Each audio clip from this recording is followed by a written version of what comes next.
Abhishek Bhaskar, aka Abverse. What do you do for living?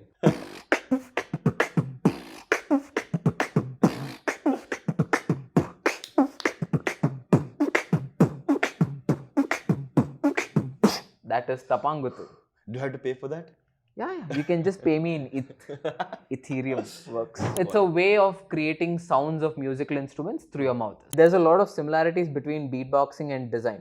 Okay. In beatboxing, you design a beat. In architecture, you design houses. If artists are only looking for exposure, you don't need to make it as an NFT. Just go tell everyone you'll perform for free and you'll get the exposure, right? But the problem with exposure, you can't pay your bills.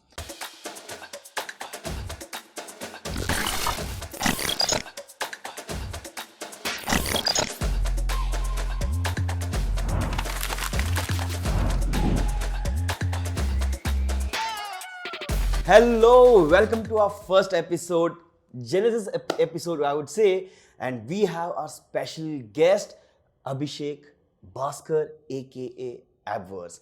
Welcome, Abhishek. Thank you for being here. Thank you. Means a lot, man. To be honest, he's my very old friend. Probably because of him, I took some major, big decisions in my life, and probably he's the most wanted person for my parents because my parents are still searching for that guy who told him to drop out. Where is that one guy? I'm pretty sure there's one guy who told you to drop out and you're influenced. Who's that guy? I still can't believe you dropped out, by the way. So, by the way, what do you do for living?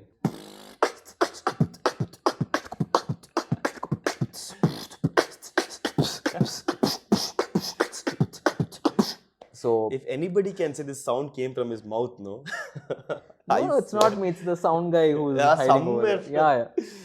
So that started off everything. I used to be an extreme introvert as a kid, and beatboxing sort of saved me from this phase of being uncomfortable in public spaces. Okay. Because I didn't have to talk. Okay. So when you talk, you need to sort of be on your thing and be ready what people are going to talk to you about.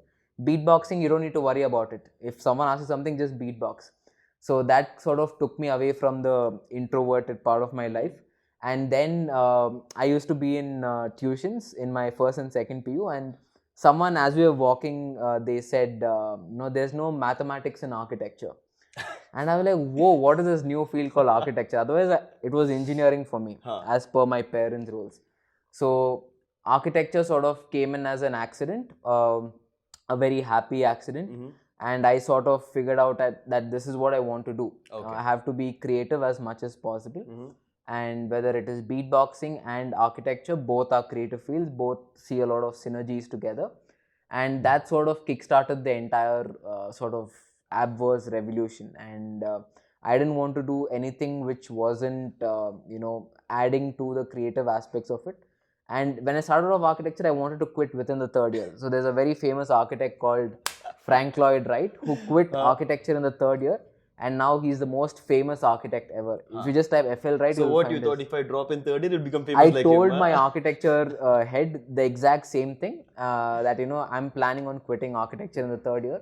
But within the first year, I fell in love with architecture, not because of what it could do, but what it could be for me, because I saw a lot of things where it could get linked. Beatboxing and architecture got linked together.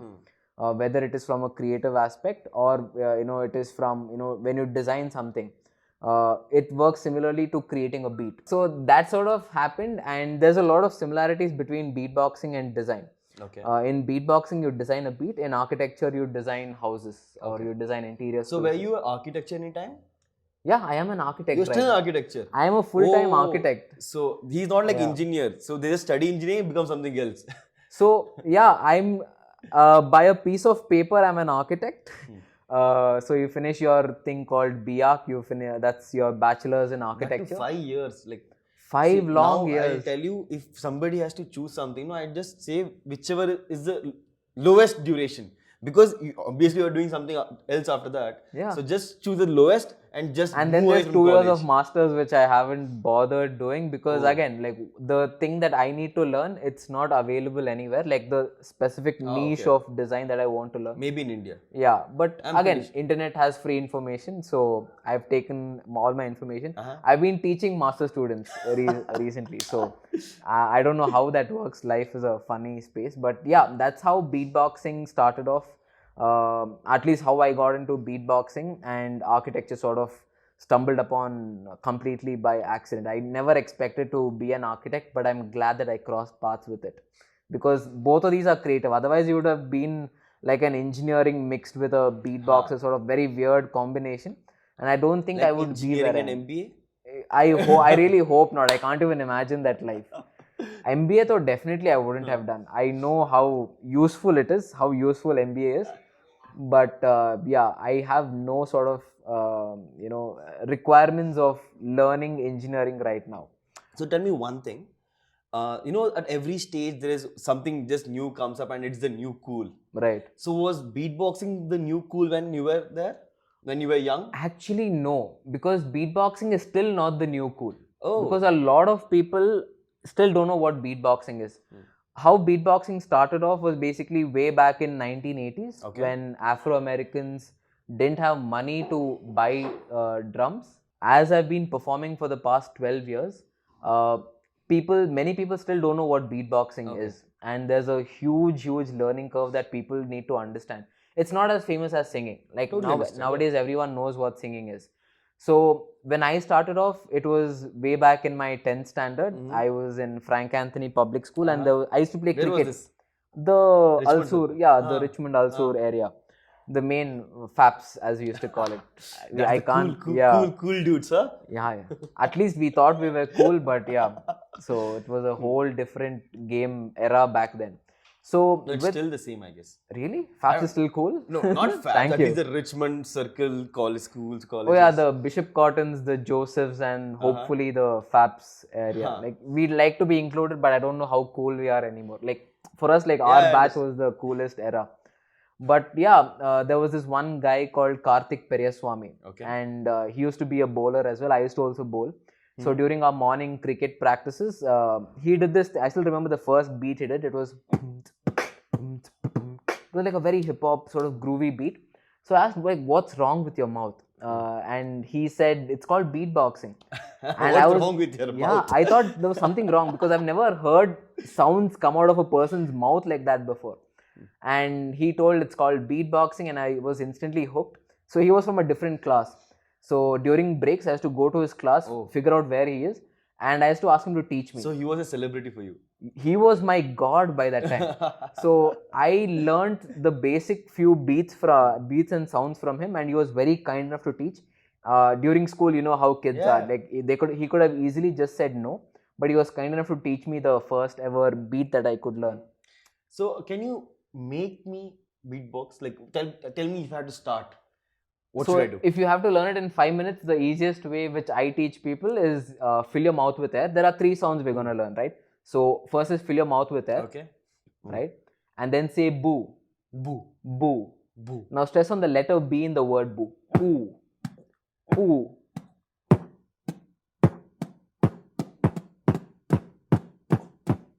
Okay, you don't need me. I'm just leaving. So that is the first sound. But I also heard this that bits gets.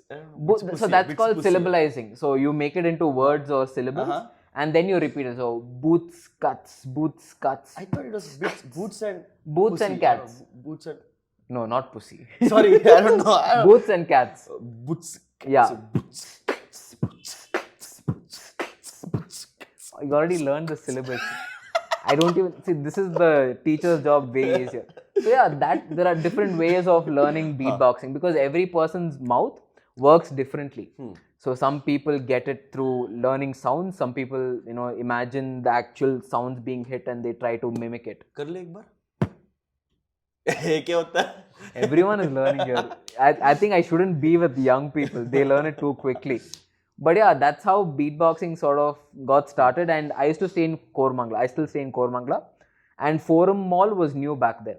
Obviously. Yeah. and I used to take a bus, and I used to cross Forum every day. Huh. And in the rotunda, the center of Forum, No, just a context. He's a very rich guy who stays in the center of Koramangala. Okay. very, very rich. Huh. Yeah, in the center of Forum every day there used to be some event happening. Like back then it was very, very active, and I used to go to them and tell them, I'm a beatboxer, can I Okay. perform? And they didn't know what beatboxing was, so I told them, just give me a mic, let me do it for free. And they allowed me to do it for like 2-3 minutes, and they took my contact, and that's how the entire sort of beatboxing thing started off. And slowly people started paying me to perform. I was like, whoa, I can make money with this hobby. There is money. Huh? Yeah, let me make it into a profession. So obviously parents, Yeah, I understand. how Indian parents are, they didn't agree to it. They were like, how will you make this into a profession? You perform for like 5-10 minutes a day, how will you earn a living? Sound 2-4 sound, you made money. Yeah, Money. do you expect money for making sounds from your mouth? But in But fact, I that's feel what I say. Indian parents look for stability, no matter what. You Very might have the capability to earn 1 CR a month. Let's just say, Right. like which you are. Sure. Why But not 1 CR? they want stability. They don't want they don't want to be like especially South Indians especially. South Indian parents are much risk averse. Right. And I don't blame them because they had to go to something else, some other scenario. Right. They didn't have all the opportunities what we had. So probably we are the generation we had to break that. Right. If we don't, then it's in our hands. You break it, then you explore. If you don't break it, you just become a same thing what they expect you to. At a point, someone has to break this mold, right? So so this is something that I've been reading about families. A family is a game of skipping generations. So if you think about success, it's how fast you can skip generations. So if you come from say a poor background, right? How quickly can you skip generations so that your next generation, they don't have to go through the Same poor, thing what you poor did. 1, poor 2, poor 3 and things like that. So it's all that sort of a game. So obviously stability becomes a major part of your life when you sort of don't have the resources which a standard rich family would have. So for me it was that case. I was asked to sort of be more stable, study engineering, get your That is degrees. not stable. That is mandatory.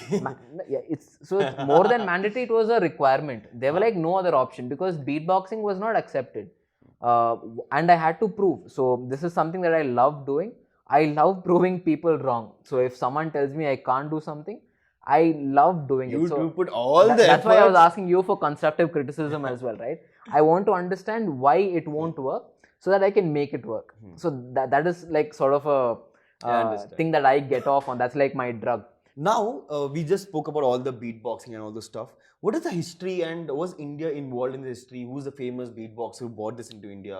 Or what is the history behind beatboxing? So beatboxing dates back to 1980s. The 80s? 1980s, yeah. Okay. So that's the standard sort of format that we know. But again, India has its own version of beatboxing called the konakol, like tataginata, tataginata, whatever the people used to do. So that again is not beatboxing, it's konakol. It's its own version of beatboxing. 1980s is when the beatboxing that we know of started, when Afro-Americans didn't have money to buy drums.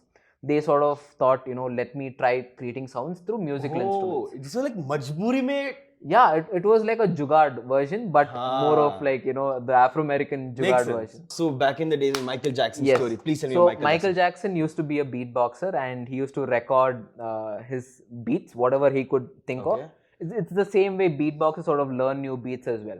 So he used to record that, send it to his music producers, and they used to make these sort of iconic beats. But in India, it's reached only like maximum 12 or 13 years ago. And even to this day, people still don't know what beatboxing is. Like, you've seen me perform. Like, the first question I ask is, how many of you know what is beatboxing? And barely any hands go up. And by the way, what is beatboxing? Like, what is the term, definition? Or So it's a way of creating sounds of musical instruments through your mouth. So when I ask people what is beatboxing, the only way I answer it is...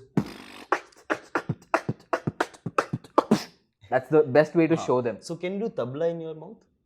Not tabla, because tabla has a very sort of throatish thing, and I had people do tabla. Yeah, people have tried tabla. It's very hard to get the exact one. Then which Indian instrument can you do? Indian instrument is very hard. Oh, yeah. Because Indian Indian. Yeah. So Indian is not just one tone. It's a mix of so many. That the tapangutu drum, like That He one. knows with Tapanguttu also. Yeah. We call it Dapanguchi. I don't know what Stick around till the end of the show for the Tapanguttu beat. one little bit to do. This is all the YouTube I know. Little bit. We'll put it in the end only. Okay. You tell now. Life hack.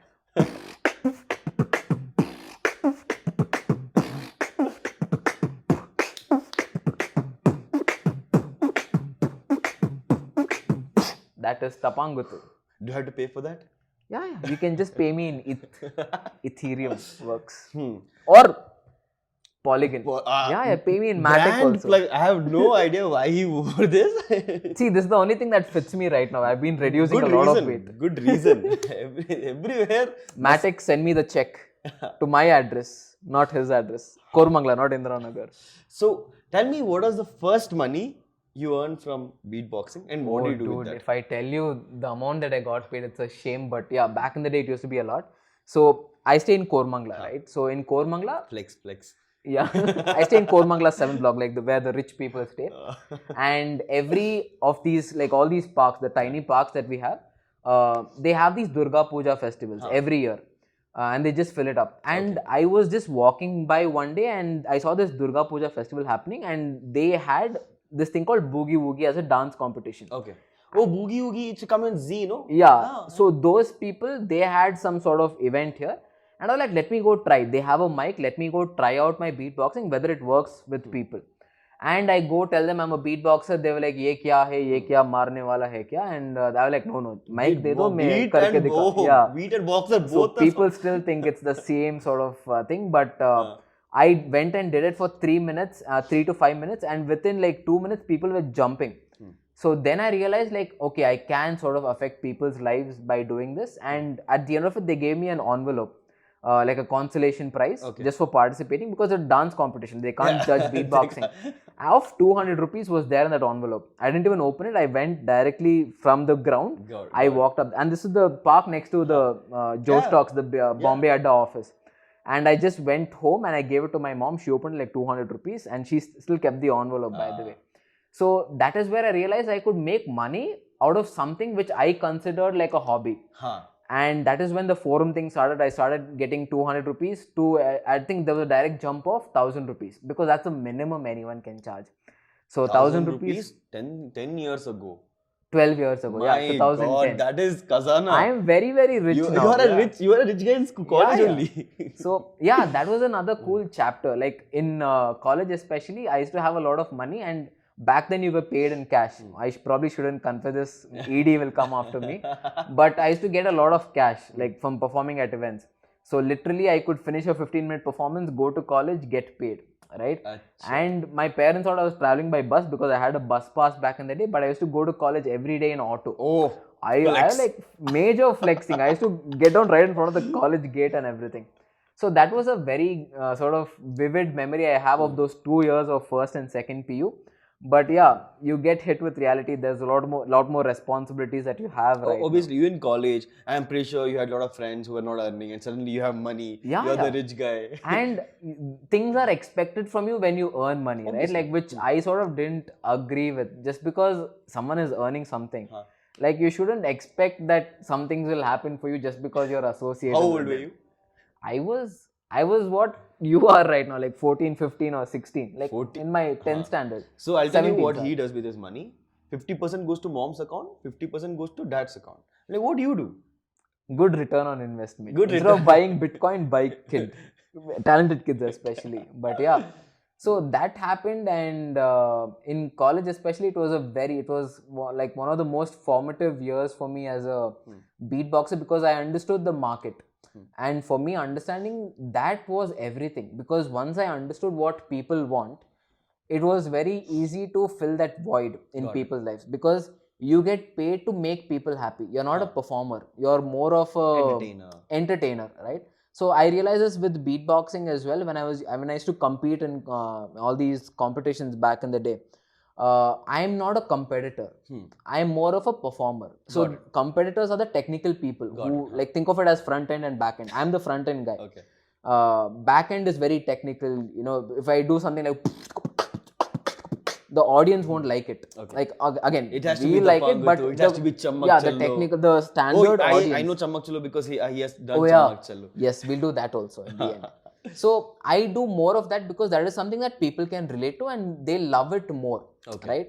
And so that is what I realized, and that is what I kept building upon. I had to sort of build myself as a performance artist rather than strictly a beatboxer or something like that. Got it. That same thing flowed into architecture as well. So again, I don't want to do pure strict architecture. Like what I'm doing right now is not considered architecture. It's considered more of design in general. Okay. And that's what I want to do. I want to be a generalist. Got it. There are people you can get on board who will do the specific things, right? So that is what I want to invest my time upon, learning everything as much as possible. YOLO, so YOLO? Yeah. You're not YOLOing. I am, because you get only one life, right? Yeah, so for sure. do experience as much as possible. I've done everything once. So not everything, but whatever I can, I've done it once in life. I've tried it. And if I like something, I do it again. Okay, That's makes my sense, thesis makes towards life. So you have been an artist for almost 12 years now. Okay. Right. Now I have a very interesting question. Okay. Tell me 3 interesting lies about artists. What are the misconceptions what people think about artists? So one is from an artist perspective. Again, this is coming from 2 different schools of thought, whether they are really important in people's lives or they're not important at all. So that's a lie when you look at it from your perspective. Okay. So that whatever, regardless of what you think, it is a lie from your perspective. Got it. That is one. And from an economical standpoint, how much an artist actually charges is either a lie, depending on whether they tell you, okay, maybe if I charge X, whether do I actually charge more to the event manager or the client, or less than what I charge, what one artist usually charges.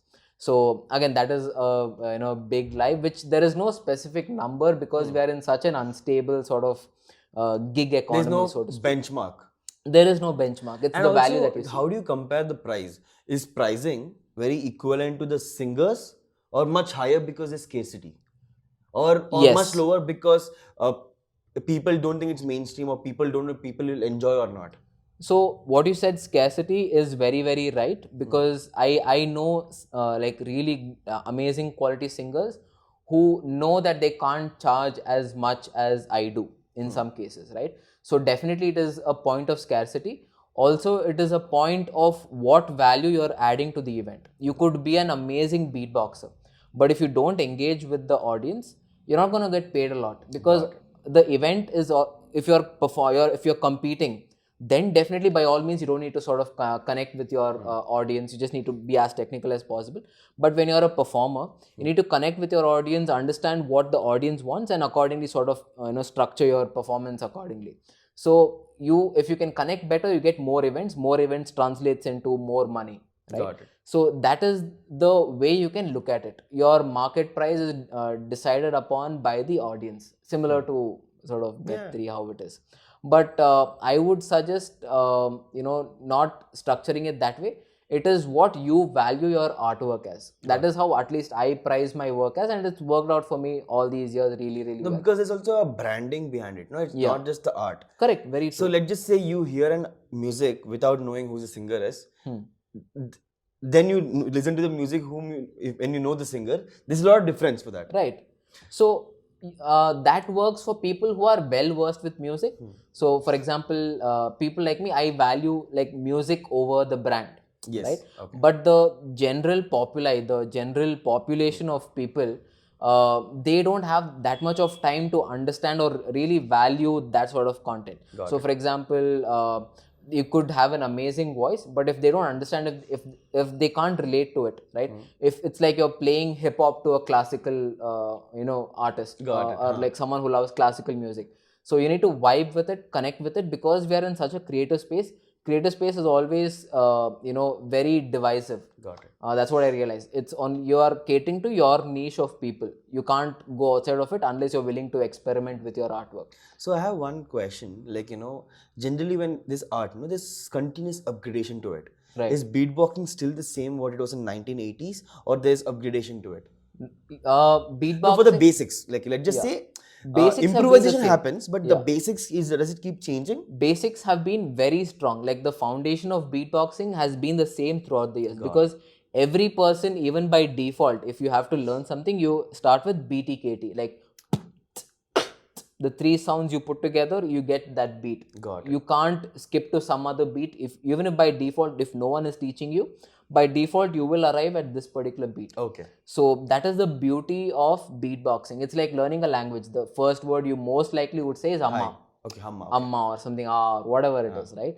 So in beatboxing, it is basically that's it. Like everyone by default they go to that, because the most simplest version of every single beat. So that is the base. No matter what, they end up in no that. matter what, because everything else only gets complex from this particular beat. It's built on top of this. Got it. So this is like the genesis beat, so to speak.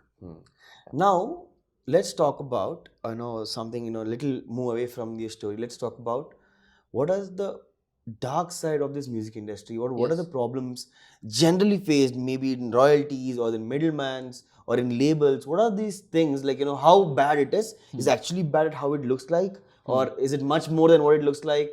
Or, please enlighten me. At least from what I've seen, it's much worse than what it looks like. So Okay. I specifically gave a TEDx talk on this called Life of an Artist. Okay. I used to use that hashtag a lot because it was a way for me to document my journey on Facebook.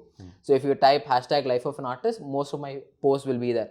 But again, what I realized is the music industry, while it has a lot of positives, like for me, it's been a huge positive. Like imagine getting to make a living by making noises with your mouth. I've been very fortunate, but Don't say making noises, okay? Like, little respect. putting it very bluntly. So, but there are a lot of people who've been taken advantage of by these extremely complex contracts that are handed to you as an artist when you're signed on to a label. And they are specifically designed so that you don't understand the contract itself. You just sign it because you're seeing, oh, millions of dollars are coming in. Why would I need to bother about pieces of paper? That's like privacy policy. Yeah, so they don't know what they're signing away, and that becomes very dangerous. And the dark side, we know a lot of artists right now. If you just Google dash artist lost their masters, you will get a whole bunch of artists. What is dash artist? Like Any artist, I'm any saying artist? insert Masters. any What is artist. Yeah, masters? masters is basically where you own the original IP or the original record of that particular piece. So if I say Kanye West masters, his original track that was produced, what can someone do with that track? So usually that is your IP or contract. Think of it as your in So NFT. that's not your yours smart contract. anymore. Yeah, you sign that away. It's property. For example, if I'm an artist and I make a track with Sony, it's property of Sony. It's not my masters, because they get to distribute it. As an artist, you should be able to distribute it, right? It's your content. But the moment you sign on to say some big record labels, that does not always happen. But some artists they get blinded by the amount of money coming in, and they sort of sign away everything. They don't even know what they're signing up for. Does it actually reach them? Reach what? Like, just say they say a million. When they see a contract, that million will come to them? It'll come to them. Okay, perfect. But in that quest for a million, the other person is making hundreds of millions. Oh, okay. So that's the thing. That's the whole concept. You are being paid, but what people are making with whatever you're being paid is 100x, 1000x more than what you're being paid. And what is the efforts? Like, you put all your effort and you earn 1 million. Yeah. And is it they're putting less effort for distribution and they're earning That more? is exponential, right? So, for example, if you how do you define hard work in this case? So hard they work already as have an established network. Yeah, okay. So all these record labels already have an established network, which is why they don't have to work as hard. If it's some unrecognized label, of course, they by all means they deserve that money. But when you have sort of an established thing and you know that artists deserve the majority of it, without the tracks, record labels won't sort of still be there. So let's just say one music generated 100 CR. How much will reach an artist? It depends. It Like depends on the average, deal. Which on an average. it's very hard to say. Let's just take a very generalistic contract. So yeah, there are artists who make probably up to say again we're talking about CR. So let's talk about percentage. it in Let's rupees. talk in percentages. Maybe say 1% also. 1%. 1% or less than 1%. That's the maximum. Less than 1%. Yeah, because that's and the not thing. every song generates 100 CR. Yeah, exactly. So that's what I'm saying, right? Like artists go broke because of this fundamental flaw. 1 crore as a beginner artist sounds crazy, right? Like Obviously. it's incredible, like getting paid 1 crore for a track. But what, again, people don't understand distribution. So distribution of the music, and they don't understand perpetuity. That's the golden word, because they think it's a one-time payment, but music and any creative thing has to be a perpetual sort of outlet, and it has to be an inlet as well. You have to keep receiving money forever, because what you've created might be a one-time thing, but people will keep experiencing it forever. It's There not must like, be an income generated on yeah, a regular basis. It has to be regular, otherwise artists won't survive. That's the same thing even with performance art, right? So that's why it is more risky for me. I'm a performance artist, I'm not a recording artist, at least not majority. So for me it is, do this event, get this pay, that's it. Got it. I'm not getting perpetual income. So for me, I have to work harder than most other artists. But I like it because I get to interact with the audience in real time. I understand what they like, and it gives me like a boost in understanding psychology. Okay. I know, even like when I used to party with my crewmates and things like, shout out to graffiti crew. So I never used to dance. Every one of them used to dance and sort of Well, you just do vibe this. with the music. Yeah, That's all you do, right? I I've seen don't that. even do that. I used to just do this, and I just used to stand in one corner and just look at the DJ and look at what the audience is sort of understanding. And I Eagle eye. understood one thing: when alcohol gets mixed with the human body, the bass effect, people vibe with that, and that is what makes them dance. Okay. So I sort of use that in my beatboxing performance, as most of my beats will go. So I know what works. And again, this is without So alcohol. beatboxing mixed with alcohol will make you make Beatboxing more mixed with psychology makes for a better performance. Okay. Yeah. So I mix psychology into beatboxing. And it's worked out really well for me. And it should, because it totally makes sense. So that is when you look at it from a, what do you call it? For me, there's no royalties involved. So there are different types of performers as well, right? One are recording artists, and the other people like me are performance artists. So in my case, it is more of a transactional art lifestyle, where you do this performance, you get paid. There are other musicians, like pure hardcore musicians, where they create tracks and they get perpetual royalties on every. For example, if you stream on Spotify, you get 0.003. Zeros, some hundreds, 5 zeros, and then you get Pick some your number of 3, zeros and you get some cents on top of that. So again, it's a very, very sort of laid back, it's an unsustainable solution for artists, but that's the only way you have right now. I understand. Now, tell me, what is the solution for this? How can this just go away, or how can artists or musicians go mainstream? Mainstream as in, this can be a bread and butter, just like how engineering job is, or how a medical job is. No, for sure, people are doing it on a regular basis, but no, when you say what you want to become, nobody says singer. Right. They can do it passively, they can do in their free time, they can do along with the full-time work.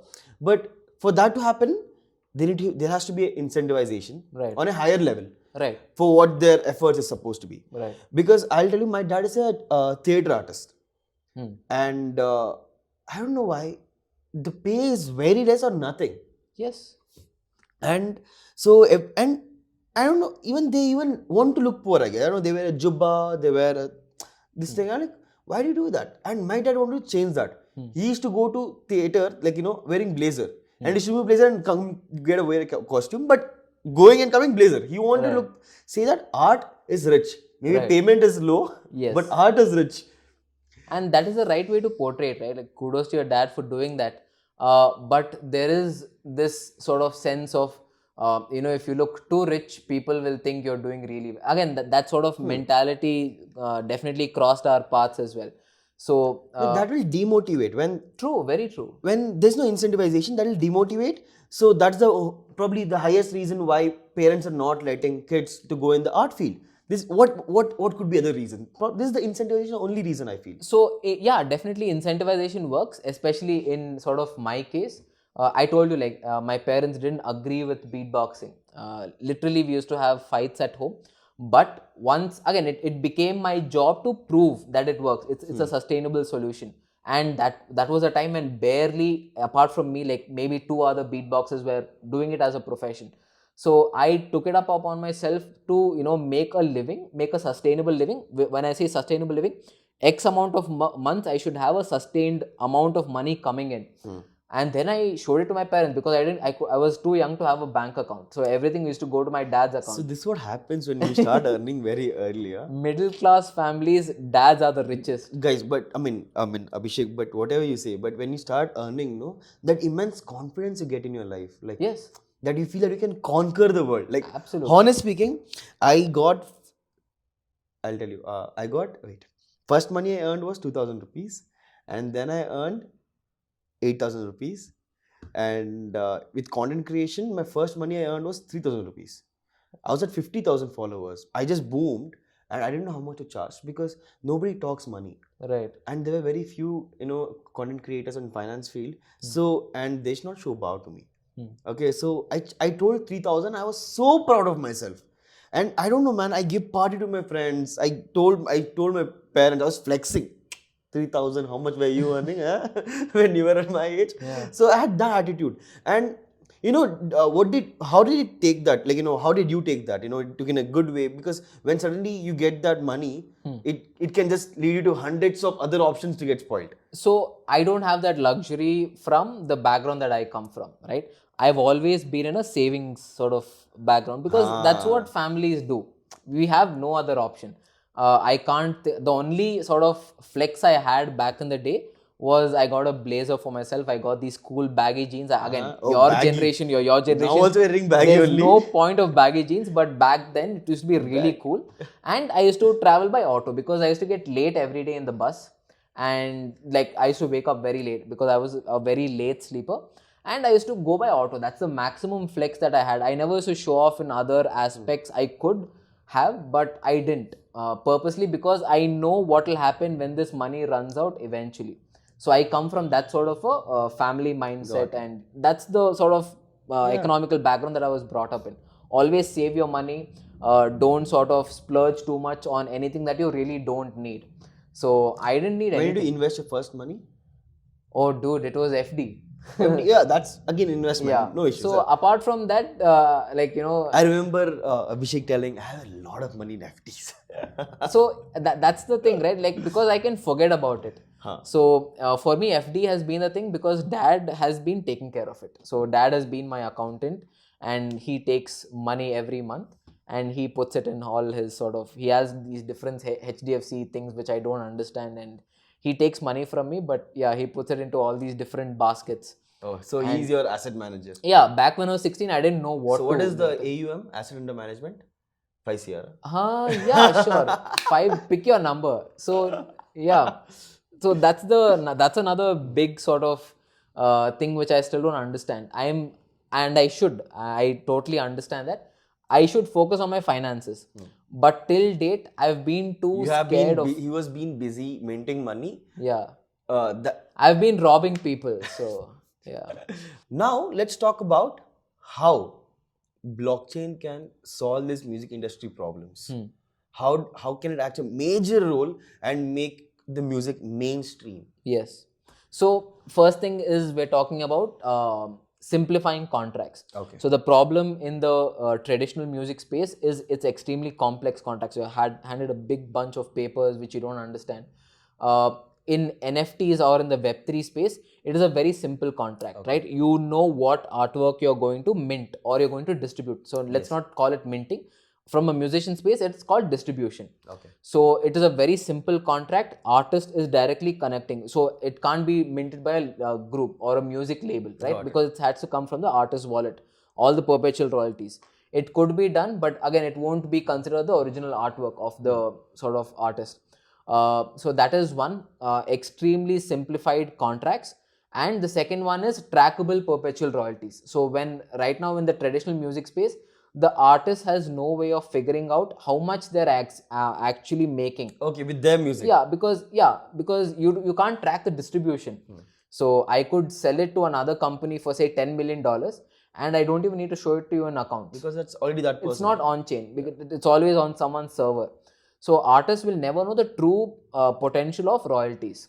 Here, everything can be tracked on the blockchain. Everything is on chain. So if I know that, okay, Sony maybe took some rights from this and they sort of pushed it to another thing, I can track it. I need to get this much. And the contract will take care of it. Because again, you have split contracts, split royalties and everything. So that is another beautiful aspect where perpetual royalties can put food on my table in perpetuity, and not just my perpetual life, but my future generations' perpetual life as well. So that is a beautiful concept. Imagine if Leonardo da Vinci had their artwork on the blockchain. Their families wouldn't have had to work. They would be getting, imagine like his artwork is getting sold for 100, 500 millions of dollars. And imagine 10% of that. I put 15, 20% myself. But even if you put 10%. In what? My NFT percentages, royalties. Okay, I thought in Da Vinci's not all my NFTs, but some NFTs standard is 10%. So I put 10, 11.11, like some magical numbers and things like that. So 69.69. 69.69. So yeah, all these things are very, very useful from a musician's perspective. Got it. And also you have a direct link to the community. Otherwise, right now, if you have to release some music, you have to get it approved by the music label. Oh, here they'll tell you on whether blockchain it's good or just not. post it. Yeah, because you have a direct community link. Community will tell you whether it's good or not. They have a DAO, right? DAO people can vote. Say Kanye West NFTs. So I like Kanye West's new track, right? And they can he'll mint it. He'll mint it. Updated. His name is Ye. Ye, right? Yeah. Ye B. So anyways. So yeah, he's a whole new. I wish I could talk about him more, but yeah, I'm sort of reserving my judgment because I love him as an artist. I saw his documentary. He's a billionaire also. Yes, one day we'll also become billionaire. We know you. Yeah, I will become anyways, but because I stay in Kormangla 7th block. 7th block. Yeah. Now let's talk about who started this, music industry. First one who entered into blockchain. Which music and a music label? Not music label. Let's just say which artist just told fuck off to all the labels. I am launching my own NFTs. I think I'm it was not Snoop giving Dogg. a single royalty. Sab mera hai. Single-handedly Snoop Dogg. Snoop Dogg? Snoop Dogg, yeah. Okay. So at least from what I can remember right now, it has always been Snoop Dogg because he's the first mover into the space in a very, very big way. This guy firstly created music, also invested in a lot of land in the metaverse. But I swear, he owns a lot of stuff. One guy wanted to become his neighbor. Yeah. Not even that house. Wanted to become his neighbor. He paid much more than what Snoop Dogg bought that land. That's the thing about metaverse. Like now we have brokers in the metaverse, like real estate brokers, who know where is the hotspots. So they're also broke middlemen. Middlemen. No, I think we can never get rid of middlemen. It's just that how honest can we keep these middlemen? Yeah. Like, that's the only way we can track, and blockchain will sort of eventually help that. Apart from Snoop Dogg, the only other person I'm seeing is Steve Aoki. Steve Aoki. Yeah, because he's building his own Aoki. He's a DJ, no? DJ, yeah. He's a button pusher. So, apart from that, he's creating his music and he's building a legit community. It's not like it's again, there have been lots of other musicians and social media influencers it's more of a cash grab. Buy my NFT, I'm very important. Again, it goes back to the importance paradox. So that has been the case, but Snoop Dogg and Steve Aoki legit don't care. At least this is what I feel. They don't care about the money. Yeah, they have other things. Because Snoop Dogg recently bought his own record label company and is planning on putting that into the metaverse. So that means he sees something here which other musicians are not seeing. So that is definitely a big plus. Now tell me, if an artist wants to come, okay, should he get directly to Web3 stuff, launch his own NFT, all those things, or go to all the traditional way and then come to So firstly, I want to preface this question by saying not everything needs to be an NFT. Exactly. Very, very important. Not everything needs to be an NFT. Not everything needs to be decentralized. Correct. So accordingly, it depends on the artist. What are they trying to do? If they are just trying to get some, again, this is something that I don't agree with. It's not my thesis. But if artists are only looking for exposure, you don't need to make it as an NFT. Just go tell everyone you'll perform for free and you'll get the exposure. Right? But the problem with exposure, you can't pay your bills. So now coming to as an artist, if you want to take it up professionally, so I'll tell you what I did for my approach. I am coming from a research background. Okay. Apart from performing, I'm also into design and research and things like that. So I had written a research paper called, again, it wasn't called metaverse, it was called voice texture, like architecture of the voice. And I didn't release it specifically because I was not happy with what was in the paper or how will people perceive it. If I put BT, KT, TB, KT, people won't understand what I'm trying to do. Yeah. So I kept procrastinating, saying that, okay, let me publish it one day once I figure out a better, medium of giving this out. And thankfully, during the pandemic, I was super jobless as an artist, like as was all Indian artists, all across Honestly, the world. pandemic has changed a lot of people's life. Definitely, it has Like, changed my life. I know, like, a lot of people have gone through a lot of bad things. Yes. But on the other side, on the brighter note, it has flipped my life. It has flipped so many others' life. It flipped my life also. Yeah. So pandemic was one of the darkest time for so many people I know. But for me, because of that joblessness, it sort of gave me the opportunity. Again, I come from a curiosity mind. I'm always wondering what's next, what's next. I always get bored of myself. So I was like, let me finish that research paper. Now that I know there's something new called NFTs, there's something called digital assets on the blockchain. So I was like, okay, let me learn what it is. I did my homework, and then I realized, let me pivot it from a technical, boring research paper into a audiovisual experience. So something that where you can see it and hear it. So then I like had this eureka moment of, okay, now that I'm doing this, why not allow people? So again, I was in a very, very dark space in my 2021 and 2020. So like The late monetary terms or what? monetary, mentally, lot of things. So I've done things that no one should do, but that is a whole different discussion. So I was like, I had a lot of time, so that's why I'm going through this point as quickly as possible as well. But I wanted to do something different. Cut like निकल जाता है. Yeah. So I thought, okay, what is one way I can escape this, or one way I can. These NFTs were supposed to be my sort of parting note, as much as I'd like to say. So whatever you want to understand from that. So it was supposed to be a parting note where people could own a piece of my work once I'm done. But thankfully, it clicked really well, and I sort of stayed back. So that's why I love Gaurav. Now, let's just say I want to invest in you. What do I need to do? You want to invest in me as an Yeah, artist? I want to invest in you because So the if clarity and the. Let's just say I believe in you, bro. Huh. I want to invest in you. What do I need to do? So the easiest way you can support a Web3 musician or an artist is to, if they have any NFTs on sale, go and collect it. So it's like you buying a YouTube subscription from your favorite YouTuber, or you're buying a CD from an artist. So that is from the Web2 life, where you buy an artist CDs, you buy an artist merch. In the Web3 space, you buy an artist NFT, because you're buying a part of your soul. That's what I always tell in all these events. NFTs are my Horcruxes. If you're coming from a Harry Potter sort of universe, it's where you leave a part of your soul behind in these artworks, where once you're done, people can still experience you as an artist. So for me, that was very special. Like, again, it goes back to my point, and that's why I love Gaurang, because after I minted my NFT in third wave, I went back home and I was like figuring out, whom do I tell this to? Like, I have just done something historical. I know how historical it is. Whom do I go tell this to? So I searched on Instagram, and Gaurang had NFTs in his bio, and I knew Gaurang like 2 years before that itself. I called him up. You had like, a Facebook group or something, no? Yeah, a WhatsApp group and Facebook group also. So I called him up like, hey Gaurang, I've minted these NFTs, and I think you should check it out. I didn't tell him to buy. And he was like, yeah bro, sure, that's amazing, congratulations, send me the link. So I thought I'll just experience it. So the next morning when I wake up, he was like, bro, list the piece, go for it. So I was like, okay, I didn't know what to price it at. I was like, oh, okay, what price?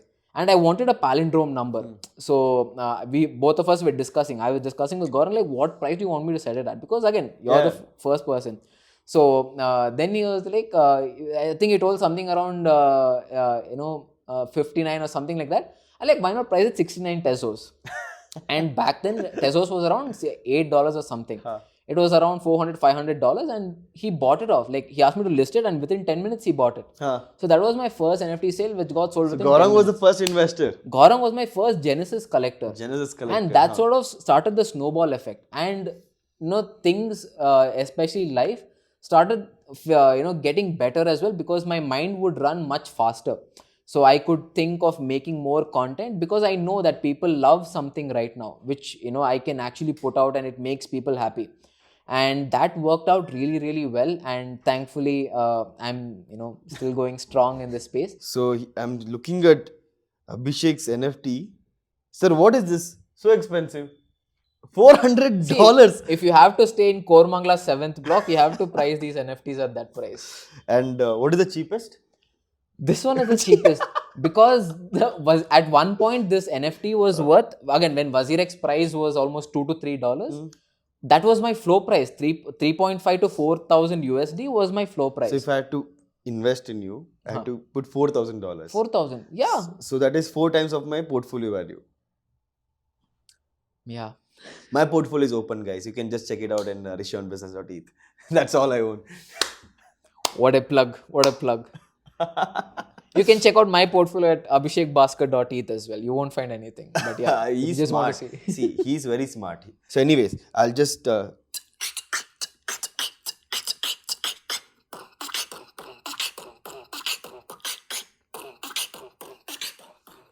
base.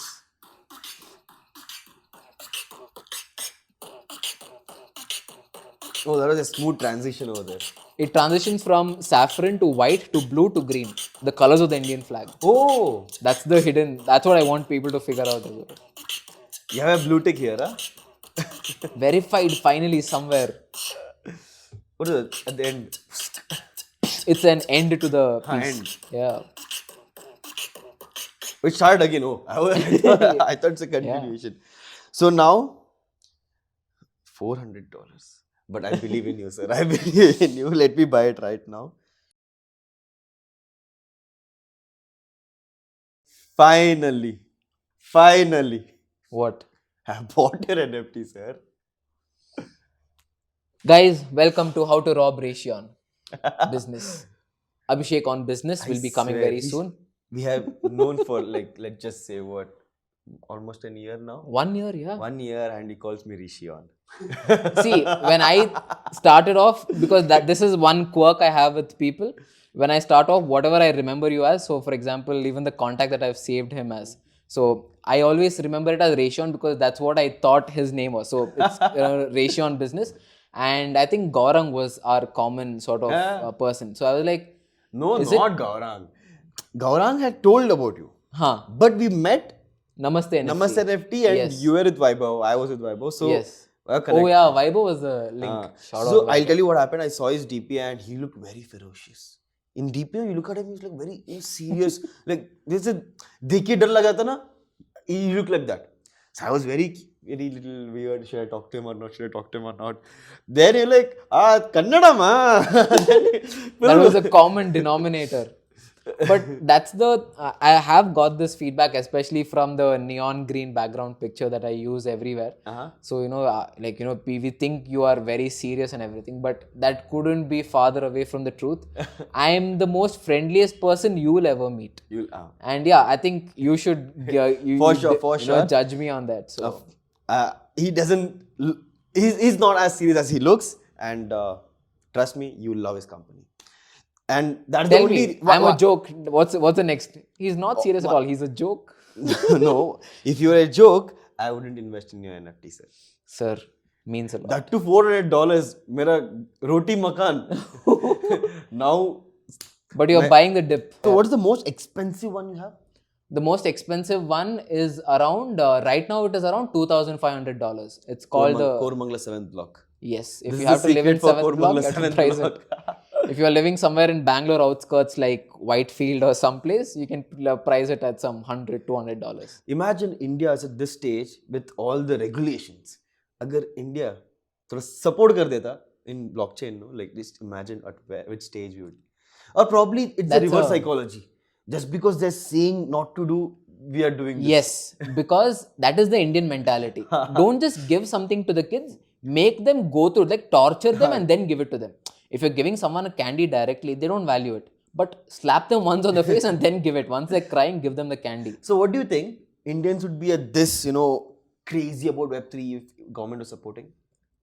I think we would see a lot more adoption easily. But the larger fact is, there's a reason why a lot of people are moving out of India. That shows that we have a lot of creators here who are not getting the support. Right? So eventually, even you might move to Dubai. So Nirmala Sitharamanji, if you want him to be here, make that 30% change. I'm not an asset for it. But seriously, man, imagine the amount of potential that we have, and everyone is leaving India. So if they're really clever about it, and it's very simple for them, it won't hurt them, they would just, legalize the whole process. Okay, tell me one thing. Why would you charge 30% of something and then call it an illegal asset? Or not even classify it as an illegal asset? Yeah. Our finance minister, our dear finance minister, wants to collect 30% on an illegal asset. If she's not classifying it as a legal asset, it's going to be an illegal asset. So it's as good as a weapon or drugs. It's as good as a bribe. It's like as good as your hafta that the cops collect from the street vendors, right? Either classify them and give them the proper help that they need to sustain, or don't collect the hafta. Like, just, we don't need the help, right? So right now we need the help, but again, classified. That's what we need. So, but yeah, I don't know when it will happen.